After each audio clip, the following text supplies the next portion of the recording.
જુદા થઈ ગયા છે મમ્મી પપ્પાથી. અમે અલગ બનાવીને ખાઈએ છીએ. તો વાવ આવે એટલે 2-3 મહિનામાં લડાઈ ચાલુ થઈ જતી હોય. મોટા ભાગે થતું જ હોય છે. જય માતાજી, જય શ્રી રામ. સ્વાગત છે મારા આજના નવા બ્લોગમાં. બ્લોગની શરૂઆત થાય છે સવારના 11 વાગ્યાથી અને નાહી ધોઈને હું તૈયાર થઈ ગઈ છું. અને ક્યાં જવા તૈયાર થઈ છું ખબર? હું જાઉં છું નીંદવા. તો આજકાલ નીંદવાનું ચાલે છે અને ખબર નહીં ક્યાંથી મારી અંદર આમ એ આવી ગયું કે હું પણ જાઉં. તો પહેલાં હું નહોતી જતી, તો તમે બધા પણ વિચારતા હશો કે ક્રિષ્ના પહેલાં તો નહોતી જતી, હવે ખેતર જાય. તમે બધા પણ એન્ડ અમુક લોકો હોય જેમના વિચાર એવા આવતા હોય કે પહેલાં નહોતી જતી, ઘરે જ રહેતી હતી, હવે અચાનક જાય છે. તો અમારા ગામમાં પણ એવું ચાલે છે. જે ફળિયામાં બધા મને જોવે છે ને, અમુક ઘરના જ છે, અમુક બહારના છે. તો બધાને એક જ સવાલ છે કે પહેલાં નહોતી જતી તો અત્યારે કેમ જાય છે? તો પહેલાં નહોતી જતી એનું કારણ તો મને પણ નહીં ખબર. હું જતી હતી, નહોતી જતી એવું પણ નહીં. કોક દિવસ જતી હતી, પછી મીતુ હતી, પછી આસ્થા થઈ, એમ કરીને પછી છોકરીઓ સાથે મેળ ના બેસે. હવે તો મારી આસ્થા મોટી થઈ ગઈ છે, તો હવે હું જઈ શકું છું એને પટાવીને. તો અત્યારે પણ એ આંગણવાડીમાં ગઈ છે અને મમ્મી પણ ગયા છે. તો મેં કીધું ફ્રી છું તો જઈ આવું મમ્મી જોડે. અને જો પોચું હોય ને નીંદવાનું તો હું જાઉં, તો કઠણ હોય ને તો હું નહીં જતી, કારણ કે મારા ટાકા છે વધારે એટલા માટે. તો અત્યારે પોચું છે વાડામાં તો હું જાઉં. મેં મમ્મીને પૂછું કે પોચું છે કે કેવું છે? મમ્મી કે મમ્મી પણ એવું કે થાય તો આવવાનું એવું. તો ઘરના લોકોને નહીં પ્રોબ્લેમ, પણ અમુક આજુબાજુવાળા ગામના બધાને બહુ હમણાં વિચારો આવે છે કે અચાનક કેમ જાય છે આટલા વર્ષોથી, ક્યારે નહીં ગઈ. તો છે ને 2-3 દિવસ પહેલાં હું ગઈ હતી વાડામાં નીંદવા માટે. એકલી જ હતી. આમ તો મેં મમ્મી છે એમ કરીને જ ગઈ હતી. પછી કાકા એવા, તો નજીકના જ છે કાકા. તો એ મને પૂછે કે તમે હવે અલગ થઈ ગયા, મમ્મી પપ્પાથી જુદા થઈ ગયા, શું ખેતરો ભાગે એટલે કે ભાગ પાડી દીધા તમે? પછી મેં પણ એવું જ કીધું. એમને ખબર છે તેમ છતાં પૂછ્યું ને, એટલે મેં પણ એમને એવું જ કીધું કે હા, અમે જુદા થઈ ગયા છે મમ્મી પપ્પાથી. અમે અલગ બનાવીને ખાઈએ છીએ. તો પછી આવીને મેં મમ્મીને કહી દીધું હતું. મારાથી બેઠા ના કોઈ કશું કહે ને તો હું કહી દઉં મમ્મીને કે મને આવું કહેતા હતા. તો થાય હવે અમુક લોકોને અચાનક કરીએ તો વિચાર આવતા હોય. આમ તો ના પૂછી શકે, પણ મજાકમાં કહી દે. તો મેં પણ પછી મજાકમાં કહી દીધું કે હા, અમે અલગ રહીએ છીએ મમ્મી પપ્પાથી એવું. અને આ અમારા ભાગનું આવ્યું છે ને એટલે હું નીંદવા આવી છું એવું. તો અલગ રહેવાની તો હું દૂર સુધી વિચારતી નહીં. હું રોજ માતા રાણીને જ પ્રાર્થના કરું કે મારું જે પરિવાર છે નાનું, એ હંમેશા છે ને બંધાઈને રહે. મારું એક સપનું છે કે મારા ઘરમાં મારે છે ને લડાઈ જોઈતી જ નહીં. જેમ આમ બીજા લોકો બીજા ઘરમાં જે લડાઈ પડતી હોય, વાવ આવે એટલે 2-3 મહિનામાં લડાઈ ચાલુ થઈ જતી હોય. મોટા ભાગે થતું જ હોય છે.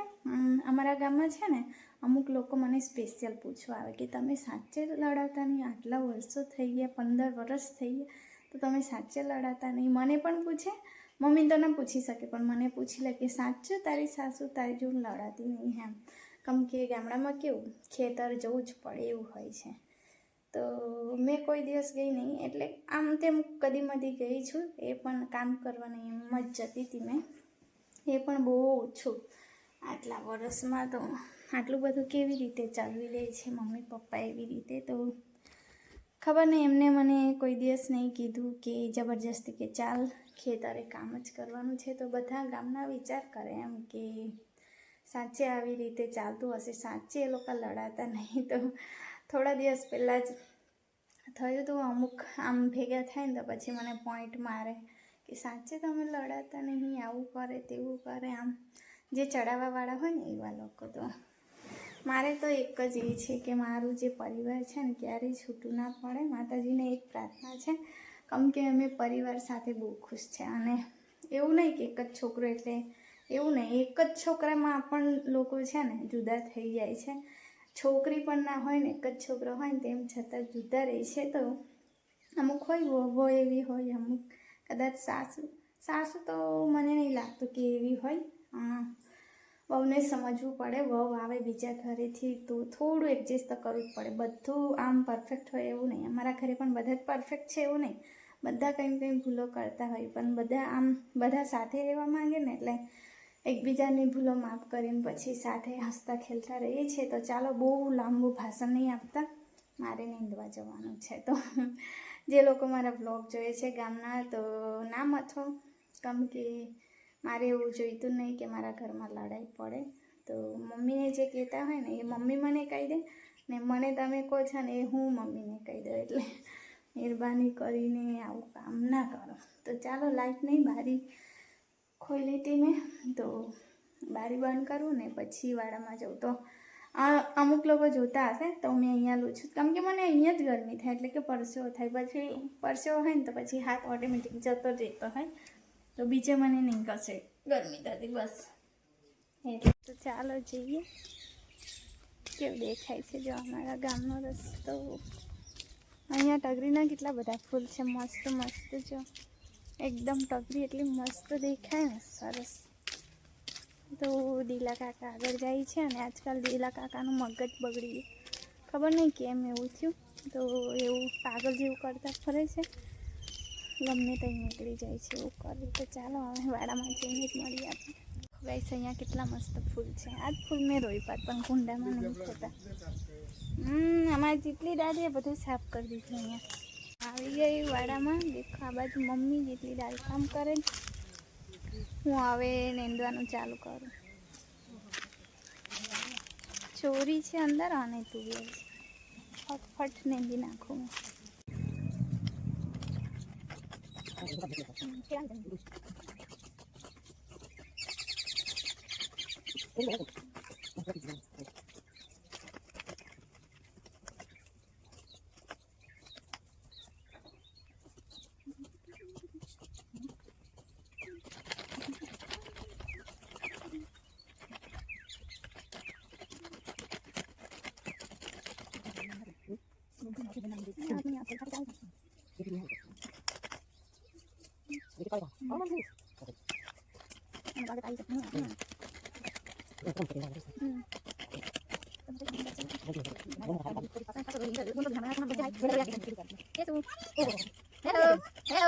मम्मा इधर है, यूनिफॉर्म आ गया तो जाना पड़ेगा. ऐसा पड़ा है क्या? ओह आलो का नहीं खाएगा तो घर में मम्मा ना कहना ये तो स्कूल में हमने ना कहना घर जाने तो हमने अंदर नहीं जाते. પછી મેડમ બોલશે હાલો પછી ઘરે જઈને દીધા અમારા મૈયા હા તુજે મેં કામ કરું લા એના બોલા ના તો તેરા કોઈ ના કોલ का ચાલે આ દાદી મને નાની માં જાન પાસ માં એનો તેરા કરી નાખો કઈ કામ દીધી દાદી દીધી દાદી આ તું ના કરી નાખી હા હે પૂરી કરી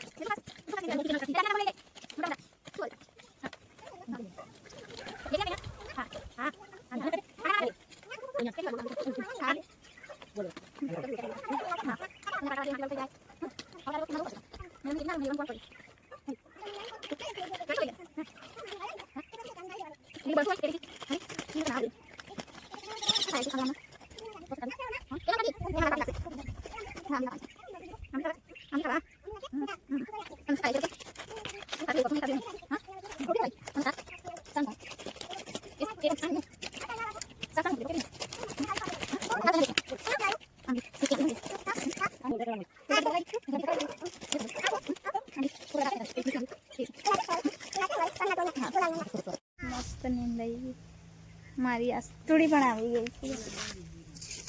આસ્તા શું કરે છે? આસ્તા જય માતાજી. આમ જો ને જય માતાજી. વાહ આ વાળ આમ તો આબો છે મમ્મી, એટલે તું વેરો ફૂકાઈ જાય. આયરા ઈયળ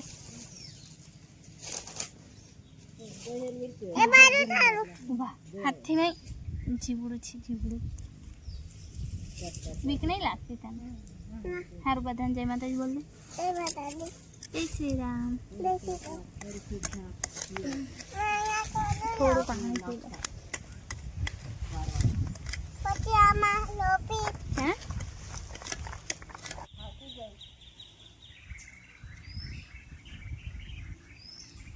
હમણાં દાદા પડેકું લાવે ને એટલે પછી જઈએ ઘરે. જીતલી દાદી આ ઢગલો કરે છે ટોપલામાં, મમ્મી ત્યાં કામ કરે. પી આવ જા દાદી ના પી આવ. હા હા ચાલ હવે ધીરે રહીને આવતી રે તો ચંપલ નહીં પહેરવા રહી રમવાની એટલી ઉતાવળ અમારા ગામનું મંદિર બતાવું તમને જો ચાલે મમ્મા ઊભી રહે બધા દર્શન કરી દે ના ઉચકવાની વાત નહીં ના આ બાજુથી ચિત્તો આવશે ચિત્તો તમારા દાદા હતા ને તો મસ્ત ચોખ્ખું રાખતા હતા પણ દાદા છે ને એમને હે શું ચિત્તો દેખાય દોડીને આવી જાય ચાલ પેલા દાદા ચાલ્યા ચાલ હા એ કોઈનું ઘર હશે ચાલ મસ્ત આજે વાતાવરણ હતું થોડોક પણ તડકો નહીં લાગ્યો તો મારા માટે પપ્પા પડેકું લાવ્યા એક મારું એક આસ્તાનું આ છે આમાં પિંકી બેનનું ઘર જો હે સિંગ નઈલી કંટોલા જોતી હતી ફિયાના કંટોલા લાગ્યા હોય તો તોડીને જતા રહીએ છે એક તોડી લઈએ પકડ ફિયા તો આવવાની છે લા ફુવા જઈજો પકડ ને ફિયા તો આવવાની છે નહીં એટલે અમે તોડી લઈએ આ ફૂલ પણ પકડ પેલું રહ્યો બા બોરડીનો કાંટો આવ્યો તો એક કંટોલું તોડી લીધું અંદર દેખવું પડે ઝાંકીને કે કઈ લાવલી લાવ મારી દીકરી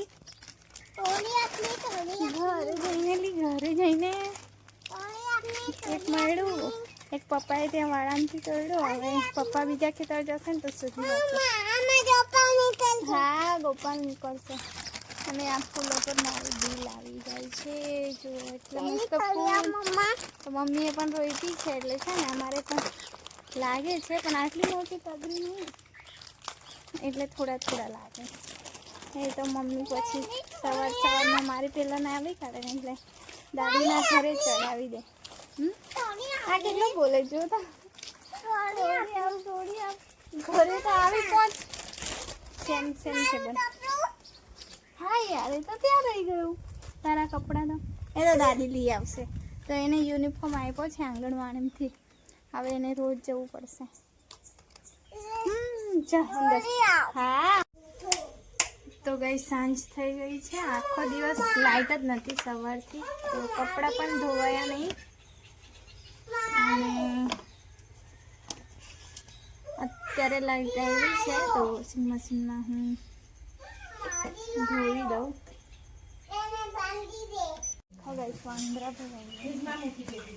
છાપરી પર બહુ બધા છે અને મસ્ત ઝરમર વરસાદ પડે પાણી આવ્યું છે મમ્મી પાણી ભરે છે ને હું જમવાનું બનાવું એ આવે છે કે બીજા પણ અહીંયા જ આવશે આજ તો બીજા પણ આવે જો તો એડા મમ્મી રીંગણ શું એ આવે છે લીમડા પર શું કહે છે મમ્માને